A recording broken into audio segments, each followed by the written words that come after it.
Every 9 seconds, a woman is beaten or abused. By the time this presentation is completed, 16,200 women will have been victimized in that way. She may be your mother, your sister, your daughter, your friend, your neighbor, your co-worker, or perhaps maybe she's you. If I ask by a show of hands, how many of you know a woman who's been abused personally? Many of you might say, I don't know anyone. Well, research shows 1 in 5 women will suffer severe physical violence. Another 50% of women will suffer mental abuse. The soundtrack for that? You don't. You stupid. You ugly. Nobody want to be with you. Be glad I chose you. So if I split this room down the middle, it means half of you have, will be, or currently are in a violent relationship or someone that you know. The reality is she may not have shared her story of abuse with you. For you see, many women suffer in silence. She says nothing. She does not seek help. She tells no one, and instead she decides to go it alone. This silence is precisely what makes this abuse so deadly. Now, as a clinician with 17 years of experience in the field, I know you're like 17 years. I look good for my age.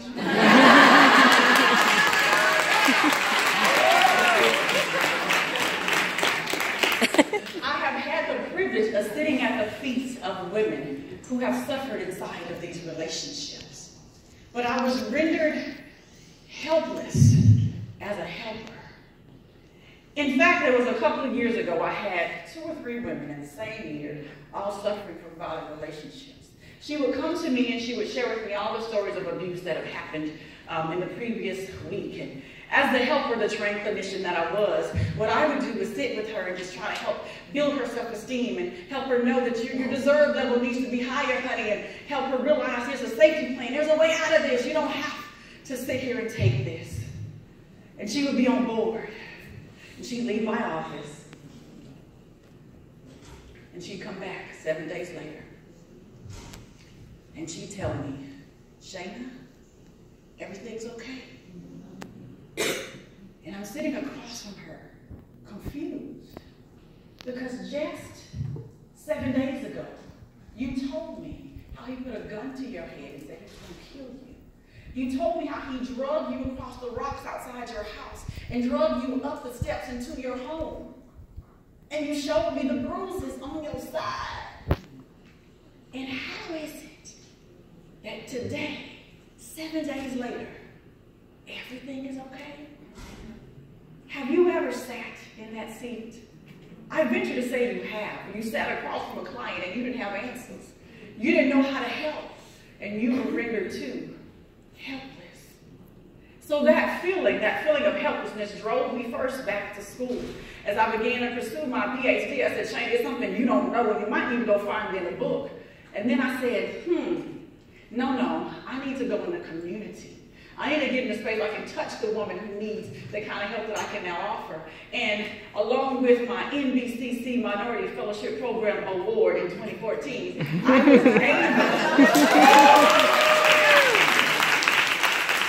was able to create a nonprofit organization called Her Voice.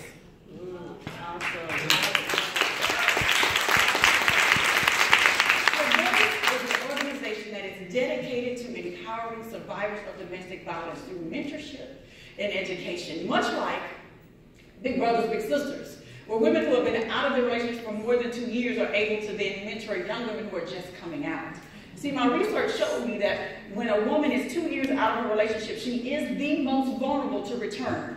So I placed Her Voice in that gap to help her stay out of the cycle of violence.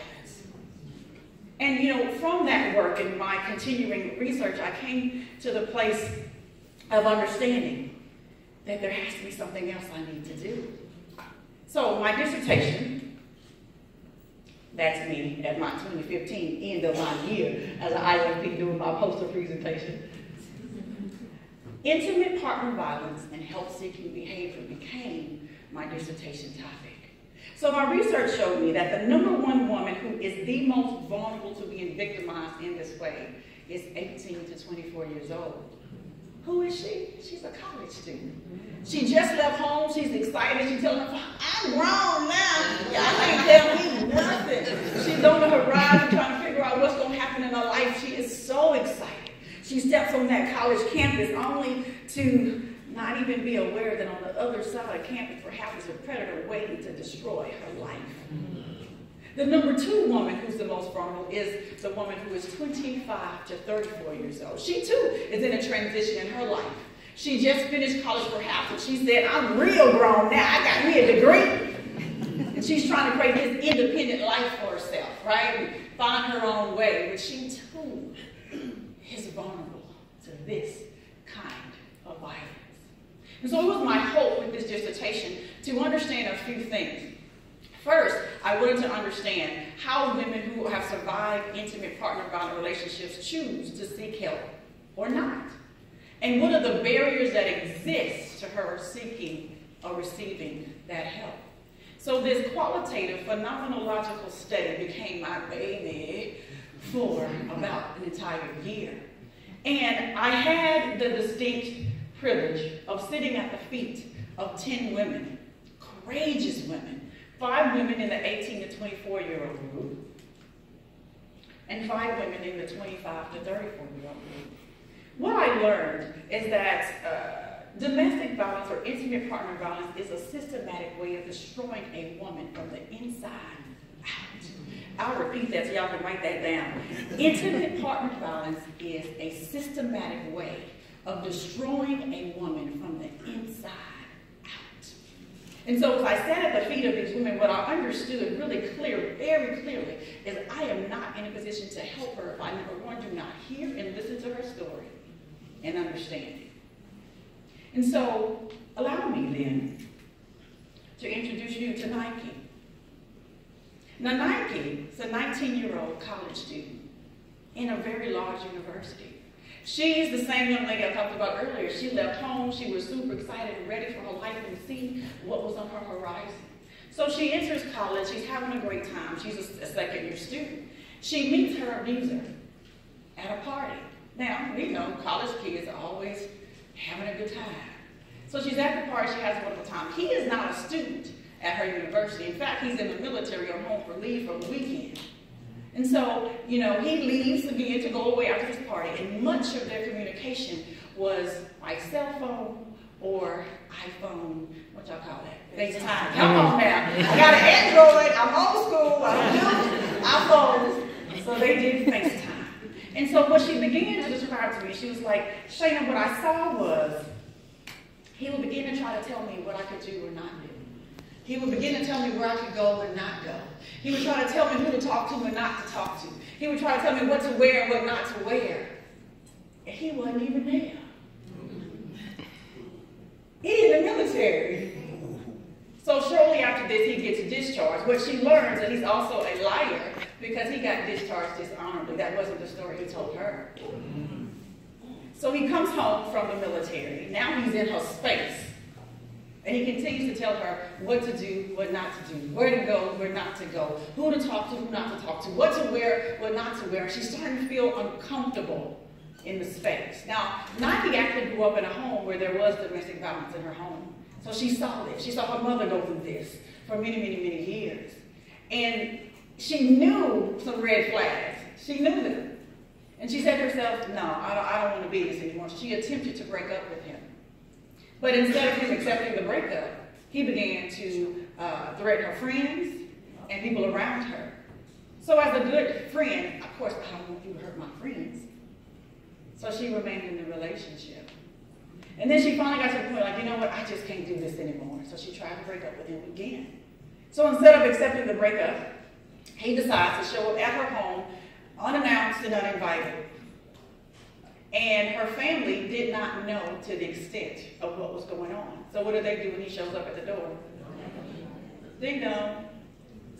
They let him in. They don't know that there's been a problem because she has not told them. So he walks in and he assaults her inside of her home. And he dashes out of the home and he leaves, but she is forever changed as a result of this episode. Allow me to introduce you to Michelle. She's a 25 to 34-year-old woman. Now you may ask, Dr. Shana, Michelle and I look like they're the same. So did you forget to change the picture? No. Because what I've learned is that Nike at 18 to 24 will become Michelle at 25 to 34 if she does not address the issues that occurred earlier in her life. That's good. That's good. That's good. So Michelle is 25 to 34-year-old woman. However, she met her abuser when she was 22 years old. She was a college student too. She had made her way to university, super excited about life, and she's checking out the horizon, trying to see what's going on. And her abuser also attended the same university. So hey, we highly educated young people, we super excited to be together. Everything started amazingly well. They moved in together. She said it started real subtly. Subtly with arguments, little arguments, that became big arguments. And then she recalls one day, the first time it ever became physical. She was 6 months pregnant with his child. And she did something that he told her not to do. She was washing clothes. And he threw her across the room, threw her down, put his hands on her, and got her praise. Didn't I tell you not to do that? You don't listen. And she's looking up at him in fear. That's never happened before. She doesn't know what to do. So he gets up, he leaves, she gets up, and she calls her mama. Mama said, baby, you gotta get out of there. She doesn't leave. When he comes home, she says, look, this can never happen again. He says, well, you should not push me to the edge. And you should do what I tell you to do. And she began to think to herself, well, maybe I do have a big mouth. Well, maybe I was argumentative and I argued back. And she says, well, I admit that I was trying to protect myself. I'm pregnant and you're coming after me. So yeah, I probably did scratch him some too. And she said, it's never happened before. So she said, it's an anomaly. This doesn't happen all the time. And she said to me, she says, I feel like I gave him permission to do it again and again because I never said anything else about that moment. And what I've learned about violence is that it only escalates. With all of these young ladies, it all started with an argument, some kind of conversation. It always escalated to physical violence. At its peak, Michelle shared the story with me that she will never forget the day that he put his hands around her throat. She said, I sat there and he was choking me and I cannot breathe. And I looked in his eyes and I saw nothing. He was blank. She says, what I knew then is that he didn't care nothing about me. I'm the mother of his child. And he is sitting here. She said, I thought I was going to die. Can y'all sit with that? Have you ever had the feeling that you thought you were going to die at the hands of someone who you loved and who said they loved you? I'm the mother of your child. What we also know is that the lethality of a woman who is strangled by her intimate partner is the highest lethality. Because if you can put your hands around my neck, look me dead in my eyes, and know that you can kill me and still do it, I am in the most danger ever compared to any other way of a woman being killed. And even after that, she still did not walk away.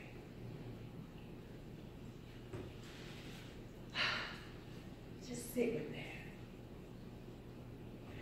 So what I began to do as I began this conversation with these young ladies is look for the things. Several things emerged from this work. I I classified them in two different categories, external factors and internal factors. The external factors were all the factors that were outside of her. The internal factors were much more about her own cognitive or thought process as it related to the situation. So the first external factor that I'll share with you is called the situation. The situation. So I'll start with the young women. The young women's relationships, all 5 of them, were very, very short in duration. Very short in duration. Many of them didn't last longer than 6 months or maybe a year at the most. Very short. And they didn't have any other dealings with them outside of the fact that we talked on the telephone, or because for many of them, they didn't even live there with them. Or if they went to the university, they all had their own places of abode. Nobody lived together necessarily at that point. It was a very simple kind of relationship. So when she got to the point that she was ready to leave the relationship, it was a plain break. Because there's nothing that's tying me to you. Now, if I get to the older woman, the 25 to 34-year-old woman, she had so many more entanglements. She had children by him. They lived together. For one of my participants, she was engaged. Even through all of the abuse she endured, she got engaged to him. And these entanglements made it so much more difficult to make the decision to actually walk away. Because at times the abuser would throw up in her face, well, you can leave, but your name's on this lease, so where you gonna go? Well, you can leave, but I'm gonna take the kid with me. And you can leave, but you can't afford to take care of them because you don't have no job. The entanglements made it so much more difficult. She had more to consider than the young woman because her situation was more complex. Awareness of resources. And there's 2 types of resources. You have informal resources, which is family, friends, clergy, folks who are not professionally trained. And then you have formal resources. Now, probably not a surprise to you. The young women all talk to who? Friends. They talk to their friends. Of anyone that they talk to, if they talk to anybody first, it was a friend. It was a friend. The older, and they did not know about other resources that were formal outside of police. Counseling wasn't a real option. Nothing they even thought of. Police they knew, but only 2 of the 5 of the young women actually contacted police in their situations. And they had really positive interactions with them, which was promising. Now, the older women in the study, informally, they talked to their clergy, religious leaders, and at times, friends. But formal resources, they went to shelters, they went to counselors, they called the police, they used a whole lot more of their actual formal resources. Now, in many of these cases, they still stayed for an extended period of time because, what did I say earlier? The situation was more complicated. They may have called the police, but several of them had really negative interactions with law enforcement. So much so that even Michelle's case, the police came and said, well, if I come back here again and somebody going to jail, it may not be him, it might be you. Because he got scratches and you got scratches. But did you not hear the story I just told? He attacked me because I defended myself. And whatever lie he told you when he followed you outside the door, Mr. Policeman, is the one you believed. And now I feel disenfranchised, and I feel I don't have a voice anymore, right? For the one who's supposed to help me. But you can't. But they knew about their resources. Now, this is the piece that was so interesting to me. Not worth the risk, protective measures. This is the one that surprised me. So, and this related more to the young women than it did the older women. Because I told you all of them talked to their friends. None of them told their parents. Until it was at a point that they absolutely had to. He showed up at your house, yeah, well, y'all got to know now.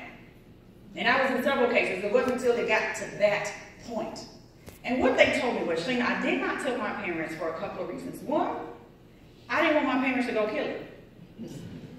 They were protecting their parents for what they were afraid they would do. And one young lady said, and not the actress, she said, you know, my dad is ill and sick, and he's my mother's a single parent, and there's no way I can put him in jail and kill him. And no, I would just handle it myself. She's 19 years old, y'all. I'll just handle it myself. She's protecting her parents. In another case, Jasmine, she was a 23-year-old young woman. She said, her abuser said, if you leave me, I'm going to kill myself. I don't want you to die. So she stayed with him to protect him from himself. So you see, they protected everybody else, but they did not protect themselves by using the natural resources they had available to them, which was your parents. They didn't use it. Internal factors, classification and labeling. Every single one of these women, all 10 of them, didn't matter how old she was, they all mislabeled the abuse.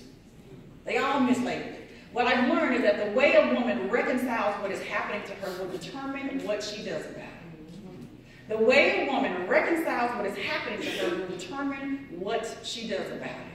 So if she says to herself, well, this is an anomaly, it won't happen, this never really happens, then there's nothing for me to do. If she says, well, if I hadn't done this or hadn't done that, then there's nothing for her to do on the outside. That's something that she needs to do. Every single one of them mislabeled it. My kids, as a matter of fact, when he came to her house and he assaulted her in her home, she said, well, it didn't really hurt that bad. He punched you in your face. It didn't hurt that bad. What was I supposed to do about that? The thought process, y'all. The blame. So what was found, and I want to say it was 9 out of 10 of the cases, either she was blamed by her abuser for what happened, or she owned part of the abuse herself. So either he said, if you just listen to what I say, if you would just do what I asked you to do, and she would say, well, like I told you with Michelle, well, I am kind of mouthy. I do say a whole lot. Well, if I hadn't been at that party, or if I hadn't been drunk that night, then he wouldn't have been able to sexually take advantage of me. So many of these women blame themselves. And that is heartbreaking to me, to sit before a woman who sits and says, it's my fault. Now, this is twofold, though, because part of the blame, if I blame myself, means that I'm empowered to do something to change the situation. And if I can change me and how I act, then I can change the outcomes of this. Now, what we know is, yeah, that don't work. Because if you're on the other side of an abuser, he will do exactly what he wants to do. Whether you do anything or not, you can get it all right. You can line it all up. You can wash all the clothes right. You can fold them up correctly. Your chicken can be real good. All of these things can occur.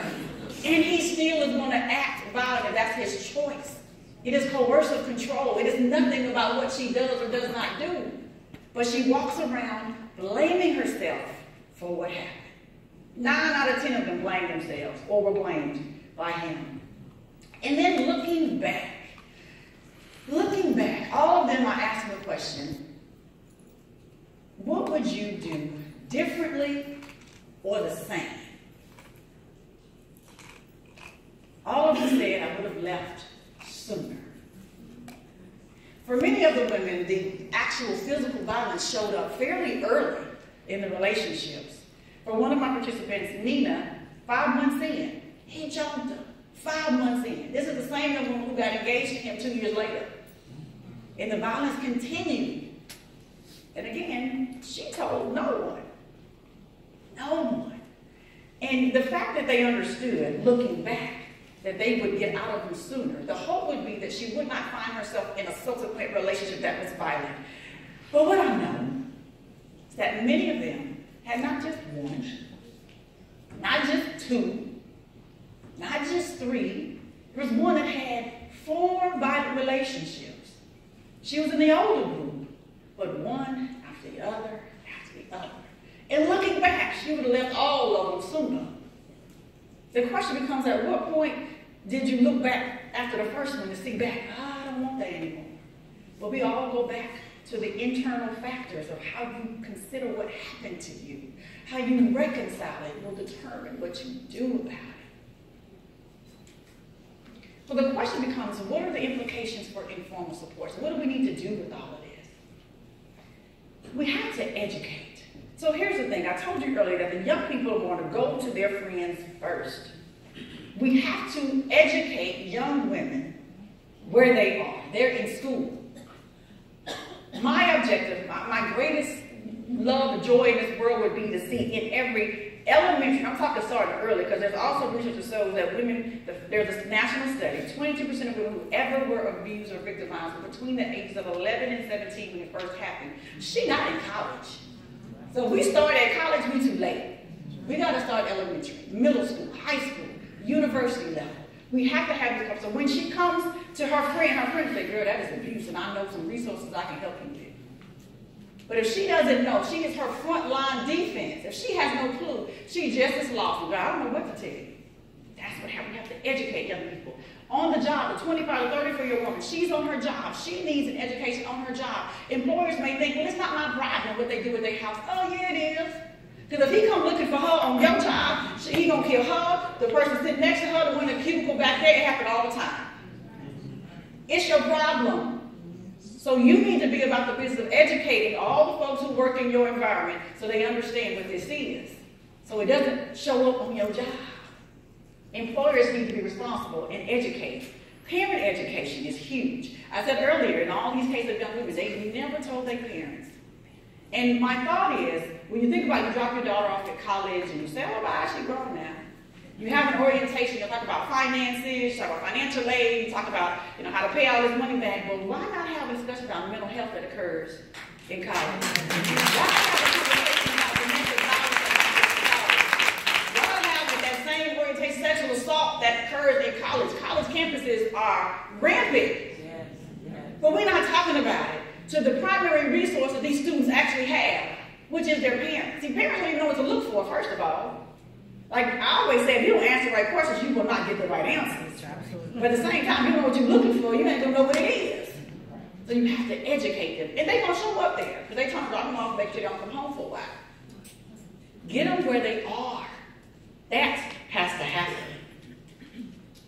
And what about formal supports, such as us, the clinician, the law enforcement person, the attorney, the doctor? I think about, especially for us, because as a counselor educator, I'm huge about assessment. You see, when she shows up in your office, she is not going to come in and tell you, Dr. Shana, I'm being abused every night of the week. She's not going to tell you that. She's going to say, I'm in a bad relationship. We got poor communication. Yeah, I heard it. But if you do not ask the question, so how do you manage conflict in your relationship? Do you feel afraid at any point when you're in conflict with your mate?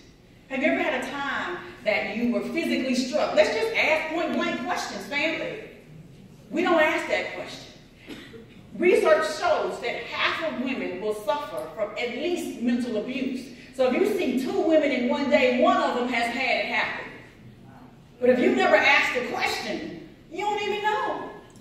We have to do a better job of assessing. And then we have to become volunteers and advocates. So like I said earlier, I was not trained in this in my undergrad or graduate program at all. It was nowhere. It's a better job being done now in a lot of graduate programs where there's trauma courses. Back in the day, I didn't have that. But we have to become advocates and volunteer and get training, because if you are not in the community and the space these women are, you don't know what's going on. Again, if you don't ask the right questions, you don't get the right answers, you will not know what it is until you see it. So you can volunteer with an organization such as Her Voice. I'm always looking for some good volunteers. Shameless plug. But that is how you become an advocate, because women's voices have been silenced, and it's up to us to help stand up and help them understand they have a voice. Our education programs, again, have to continually, purposely focus on this as an issue. It is an epidemic in our world, whether we talk about it or not. See, not talking about it doesn't make it go away. It's happening every day. Folks are dying. Women are dying every single day.